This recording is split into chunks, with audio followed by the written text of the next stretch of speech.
Thanks for having us. My name's Anthony Small. I'm the Executive Director of Music Preserves Foundation, and my co-founder Patty Compton and I started Music Preserves Foundation early this year.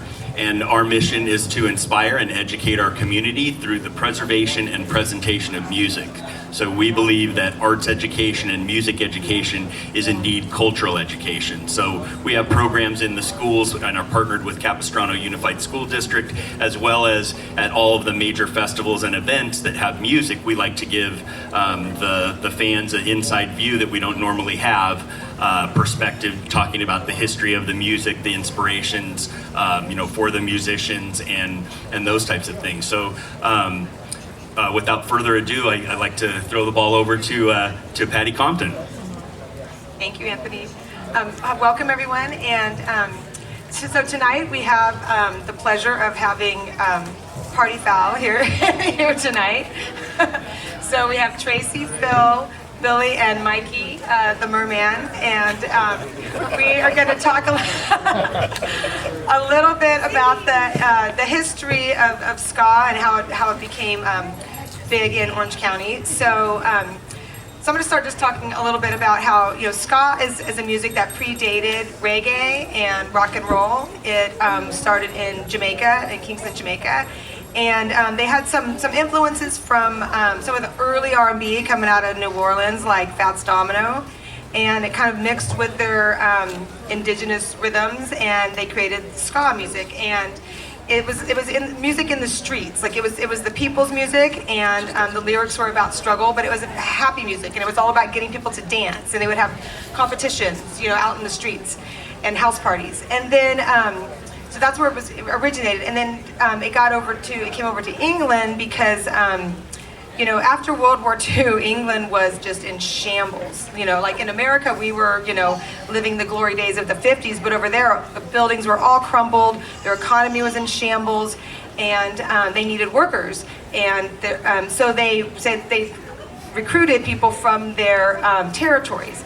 So between 1948 and 1962, people were recruited from Jamaica to come to England, and they were automatically citizens. They had automatic citizenship, and that ended when Jamaica became its own country, in 1962-63. So during the 50s, during the late 50s, a lot of people from Jamaica went to England because they were automatically citizens and they were getting jobs. And so they brought with them this music that they had created this music that they created, and then it mixed there, and then the English kids, were all hearing this because it was being played in the house parties and the streets, and so there was a second wave of ska, and that's where most of these bands that were created there, they had usually a Jamaican member of the band and some English kids in the band, and they were also about struggle, and some of these bands like the Specials and Selector and all the bands that these guys love and play, English beat, and like that song Stand Down Margaret, it's about Margaret Thatcher. You know what I mean? Like the music was still had that same feeling, and so that was the second wave of ska. And then where I'm wanting to ask these guys some questions is, then it came over to the U.S. and they sort of tried to bring it to the East Coast, and it didn't really take, and then for some reason it found a home here, and it became really popular in Southern California and Orange County, and I don't know why, so I am dying to find out from these guys, because I love to know things, I love history. So let's start with these guys. So when did you guys first become aware of ska and this type of music, and what was going on back in the day? Well, for me, it started out in Orange County. There was a big reggae scene. So it started out in high school. Reggae was really popular. The Orange County scene, it caught on. A lot of local bars and venues that had reggae playing, probably more so than the East Coast.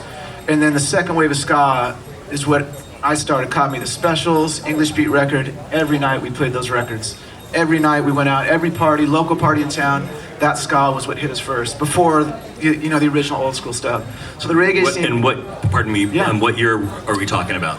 I mean, it's 80s stuff, like I said, in early mid 80s. Like we'd listen to Bob Marley and some of those records in high school, but then the second wave for us was kind of at least what I started listening to first. you know. And then I went back and kind of listened to like Toots and the Maytals and Prince Buster, some of the early stuff. It was reverse for me. But that second wave, the Specials, Beat, Selector, Madness had some of those bands. That's what clicked it. But the reggae scene was huge in Orange County, so it stuck. You know, at least around here, like East Coast, it probably didn't stick. But in Orange County, that kind of music stuck with us. You know. Also, I think it's very closely related to the beach culture. And I think that the reggae sound was very popular when we were really young. And I think the ska music hit us at an age where it became our own music, and it was separate from what our parents liked or what people a little bit older than us liked. So it really hit us right at the right time. And the unity thing brought us together. And I think living at the beach, and Orange County is a big, you know, there's so many great beaches, and it really took hold for us, and it kind of felt like our music more so than the rest of the country's. Like if you just even went a few miles away, people didn't listen to that music. So it was really we really sort of owned it. And but I think it all stems from the reggae and beach culture. Well, I think a lot also had to do with you know, MTV coming about in the 80s. I mean, they put a lot of those bands on the TV, and that was my first introduction to any of those. So, you know, people like the Specials, General Public, English Beat, they all made the videos, and that's what brought it to the masses. And like Phil said, it was a beach culture where a lot of reggae was huge around here. So we just took it all in, and it just grew. So yeah.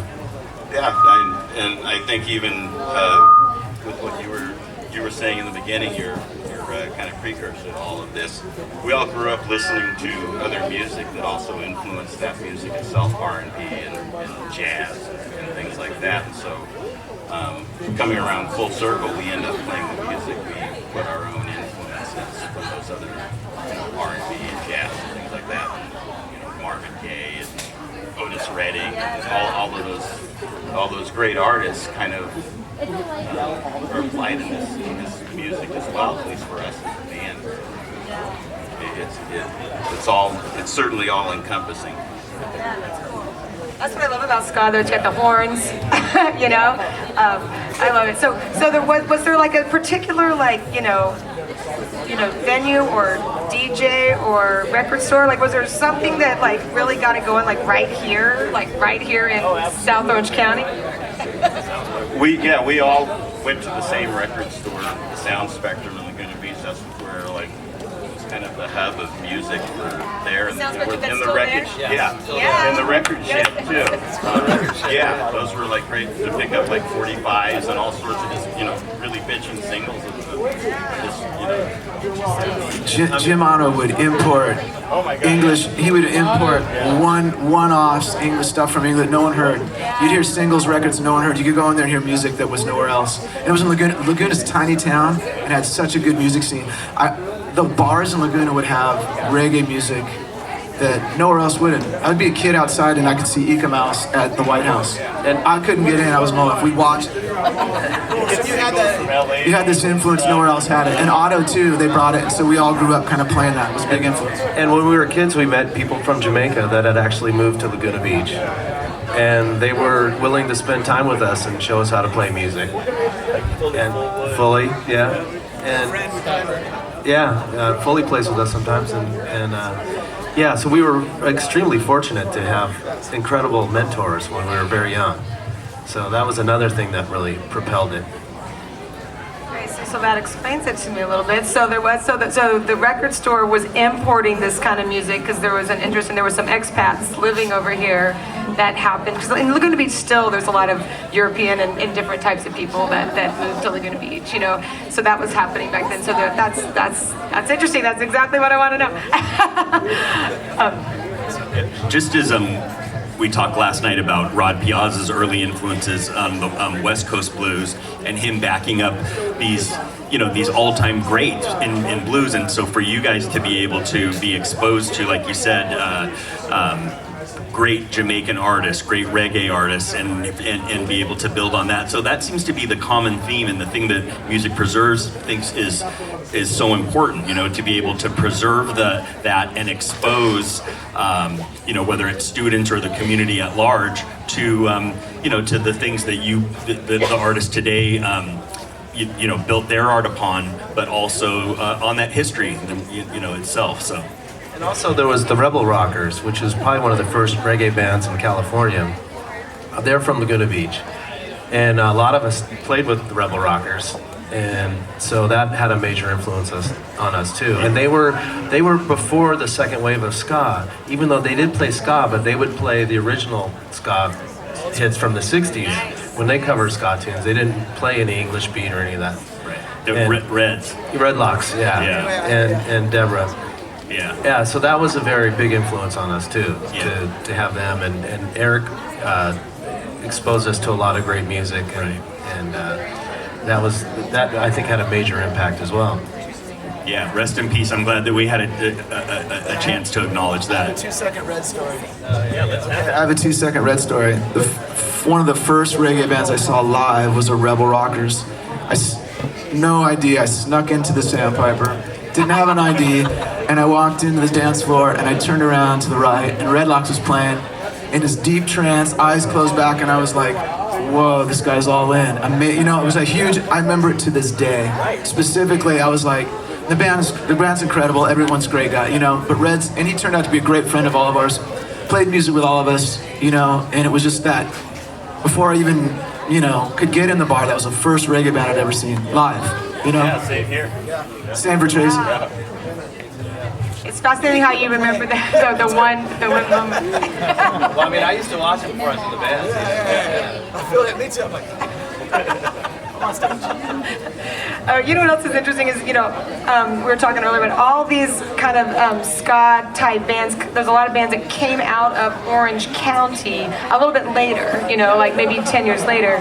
And I find it interesting, because I'm always interested in what politically was going on, or what, was going on to create that. And it seems funny to me that, because Orange County is such like a, bedroom community type place, where it seems that all that kind of, angst and music came out. Do you guys have any explanation for that?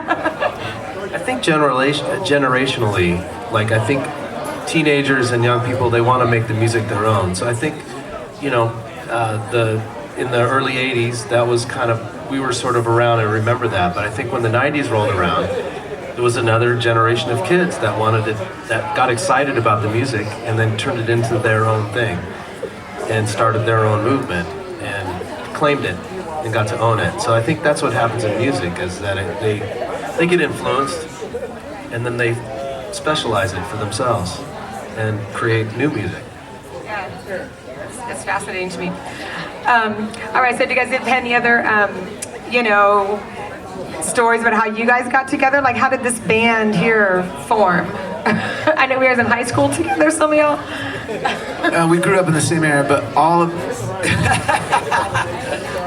us played in a lot of bands locally, and we've all played, together in other bands. But we've played in a band, Common Sense band, together, all of us. And this is kind of a side project, which is more of a ska thing, rock and roll. Common Sense is more of a reggae band, and we grew up playing with Common Sense. Played with Ziggy Marley and Steel Pulse, and we've done that. A lot of the reggae bands and open shows and played with those bands. This band's kind of an offshoot of, to play a little different. Play some ska stuff that we grew up, stuff that can kind of go back and get to. So, these are all like brothers to play with. So that you end up doing that. You end up playing with guys close, same-minded, that kind of thing. So, we got together. Tracy wants to tell you why. I'm going to tell you. Well, And Mikey. the other interesting thing is I think what started this band, if I'm wrong, but one of our friends was having a birthday party and wanted to enjoy music, and he grew up with us, and we all listened to the same music, and he's not so much a musician as much as a music lover, and we got together to kind of recreate the ska scene for his birthday party, and that's what kind of took that we said we really had something here. We I gotta give him a shout out. Yeah, exactly. It was jazz. Zoid. Yeah, Zoe. So, it was doing this for a friend, kind of said, we've got something here that's, I got a ton kind of of story on elaborates. this. Yeah. Those Zoid and Tob were on a flight to Cabo, and he said, "Let's get the band back together." And they're flying there. They took the napkin out, wrote out the set list. They called me up and said, "Sherman, get the band back together. We're having a party." And he showed me it, and I wrote the songs down, and we started playing. And we played first party, and then it went well, and so we just kind of kept going. So yeah, another shout out. Make some sounds, Mike. That's a merman call. The bass player for you. Bass players always have weird sounds. So weird. So weird.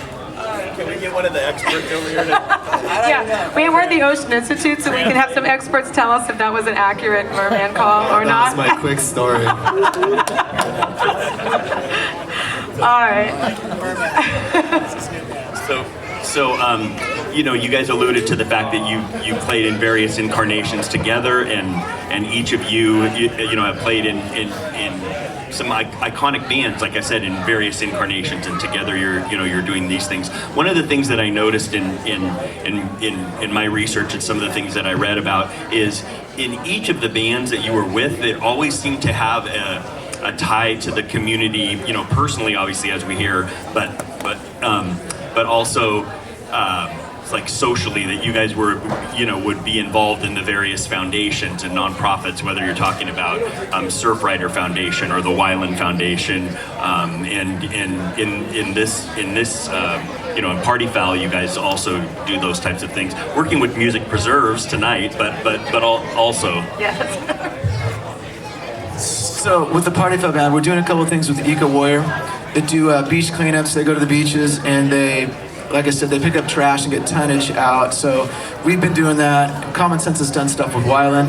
We've done some stuff in this area. Always, and Cerberus Healing's been a big thing we've done for a long time. Common Sense has done Cerberus Healing for years, and that's one of kind of our. And we're doing some events coming up. So we'll be playing some events this summer, and that's always been a cause for us. We grew up at the beach, the beautiful, it's the best place in the world for us. So we're gonna clean up the water, the beaches. We're always in that cause, something we've always had.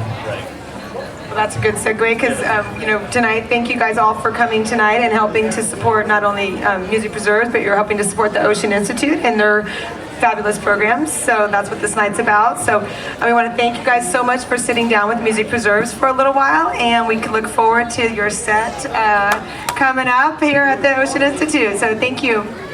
Thank you very much. Musicpreserves.org. Get that in there, Anthony. Good plug.